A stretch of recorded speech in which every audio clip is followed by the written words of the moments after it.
Do you realize we hardly talk about money with friends close to us? We kind of guess what they earn based on, what they've bought, a new car, a new Mercedes-Benz, or they bought a new condo. We kind of guess they got a pay raise and they're earning a lot.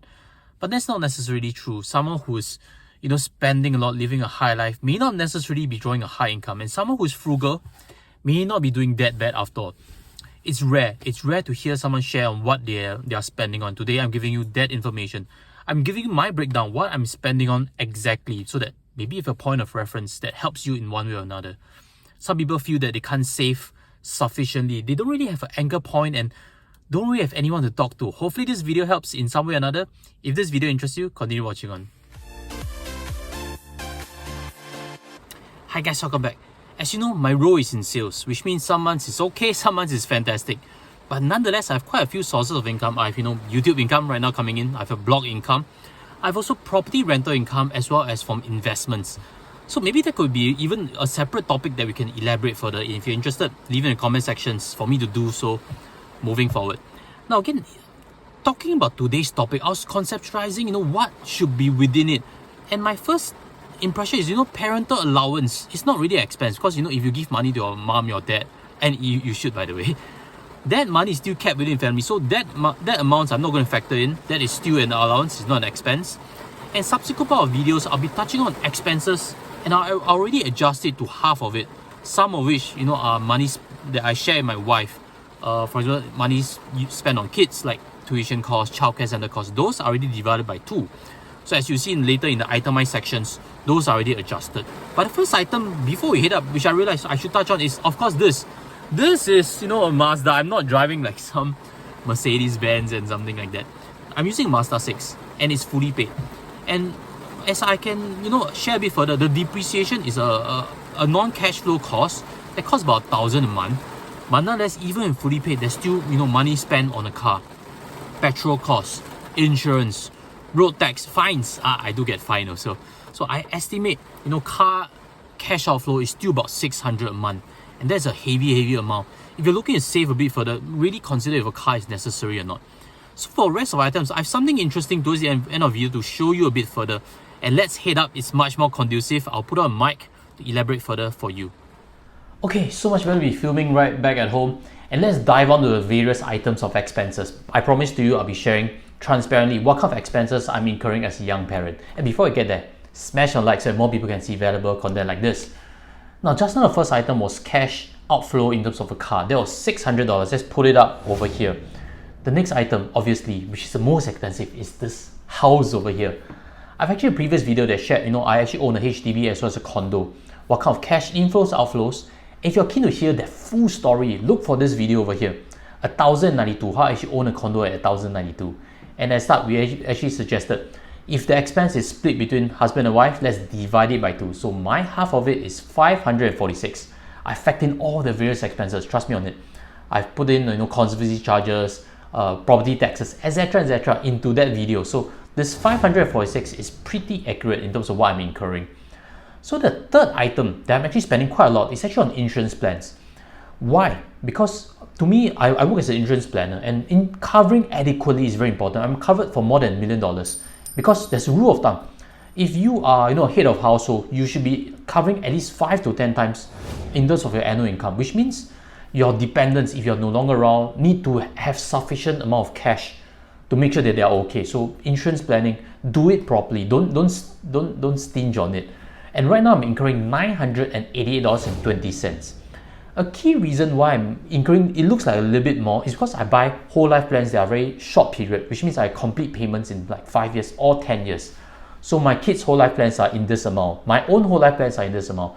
This total portfolio cost me $980.20. If you're interested to find out more, leave in comments. I'll give you a little bit of tips as to how to actually save on this amount. So the fourth item that I'd like to share with you is, of course, in dining and grocery shopping. That is incurred by everybody. And a lot of times it's a lifestyle choice. If you go to a high-class restaurant all the time, you definitely be spending a lot more than me. And what I can put for you in terms of figures, I'm spending about $930 in terms of grocery, in terms of food, in terms of all the cash items. We all go to hawker centers to buy. I've tried to factor in as accurately as possible, looking at credit card, doing an averaging. $930 is what I incur on my end. My spouse is incurring the same $930. This is what we are spending. I think it's pretty low as compared to most Singaporeans, because we use a lot of dining apps like Burger Beyond to really save on food if we want to, and we do dine a lot in hawker centers. Some of my close friends, I've never been to restaurants with them. My close friends, we dine in the coffee shop all day. We drink coffee beans, so we don't drink Starbucks. So I'm actually pretty thrifty in it. So the fifth item is of course in child expenses. Now, if you're a young parent, you agree with me, children is a worthwhile investment. We should put our best as much as we can, find them the best schools, find them the best enrichment class. For myself, I'm incurring $845. How does this go? My first child, he's in a kindergarten to be exact. And I do actually send him to swimming classes, Chinese language classes. All this is investments. And the problem is that now I have a second kid. So this $845 is likely going to double. So if you're single right now, or you're married with no kids yet, fantastic time to save. Please share with your spouse. Save as much as you can. Golden period. If not, $845 minimum once you have a kid. So the sixth item that I like to put on this list over here is all the various bills. Electric bills, telco bills, internet bills, and this amount runs to $203 per month. And just a bit of a sharing, I've actually reduced this phone bill quite a bit. I'm now on a contract only plan with Red One. I used to be on StarHub paying about $70. Right now I'm paying $18. So I managed to trim this a little bit lower. And the total I incur per month shared with my wife is $203. So that is still an amount that you can't avoid, as working it out. So that part can't really save. So my total, all in all these various expenses, the total pre-tax expense I'm incurring is $4,112. I repeat again, $4,112. If you're incurring more, leave that in comment sections. I'll be keen to hear from you. Why? Especially if you're incurring less, great for you.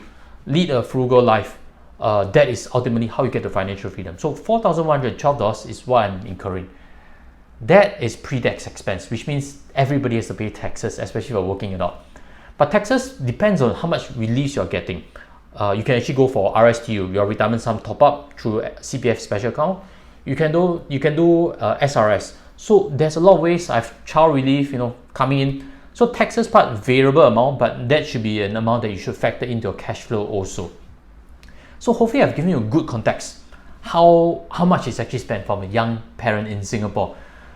That some costs are unavoidable, and some costs maybe is lower than you, that you might want to anchor and lower a bit moving forward. So hopefully this portion helps you. As I promised you, there's an interesting part which I'll touch on in the next section. Now, what exactly is this special item that I promised you at the start of the video? I don't have a lot of expenses that typical working adults actually have. Some of them have gym memberships, and it's proven that gym memberships are typical waste of money. I have this previous article. So most who actually have gym memberships don't utilize it fully. So that's one thing that I actually avoid. The second is actually I don't have any credit card debt. No credit card debt, no renovation debt. So all these debts are all on the table. It's only mortgage cost, and mortgage debt is actually one of the cheapest to finance.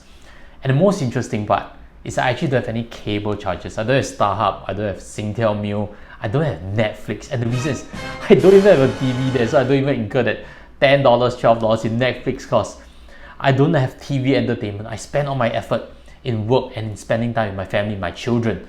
So that's a little bit of personal insight into my life. I don't have a TV, I don't have that Netflix charge, even though it's such a small amount. I don't even find it funny or not. So let's come to the moral story. There's a few parts. The first is don't have lifestyle creep. At the start of the video, I'll share with you from my car, Mazda 6. And my first car when I was in my university days was actually a Toyota Vios. And that's actually still a Japanese car. So as you can see, the size of the car has gotten bigger, but the value of the car is not that much different. I'm not driving like some fancy European car, even though income has increased by quite a bit. So I'm still using a cheap enough Japanese car for my family. It's comfortable enough. I try to avoid lifestyle creep. It's something that I would suggest to you. Which means when you get promoted, don't drive the car that your boss is driving. Don't wear the suit that your boss is wearing. Something like that. Try to moderate your expectations in terms of rewarding yourself. So that is lifestyle creep that if you avoid it, you will be financially free a lot easier. Then the second part is, kids are expensive. So if you are yet to start a family, please convince your spouse, golden period to save money. Any parent will tell you they spend so much on kids, including myself. I've given you a breakdown as to the start of the video already. So once you have kids, expenses will rise. So if you haven't had kids yet, save as much as you can. And third part is try to target at least 50% savings, because I've done with many private clients. I've seen before, once 50% savings is achieved, it's very easy to find investment, income to play around with. So if you're struggling to save, look to itemize everything you're spending, like what I've done. Then you realize where you can possibly cut, and as well as where you can optimize a bit better. So once you have 50% savings, you definitely have a lot of free cash flow to start investments. Now, then that goes to the next part. Once you have free cash flow, how can you use investments to generate more income for yourself? Once your income keeps increasing, you realize your ratio looks better and better, correct? So again, if you're looking for a qualified advisor, look for my links below. I'll be keen to help you build out an investment portfolio for your own retirement or for your own long-term goals. Because investing is a very simple alternative source of income to boost your total income range. Now, hopefully I've covered a few key points and you found something interesting. If this video helps you, helps anyone you know, share with them also, because nobody really shares how much they're incurring in terms of expenses right now in Singapore, I guess. So if that, I'll invite you to smash or subscribe also. I'll sign off from here. I'll see you in a future video. Take care and goodbye.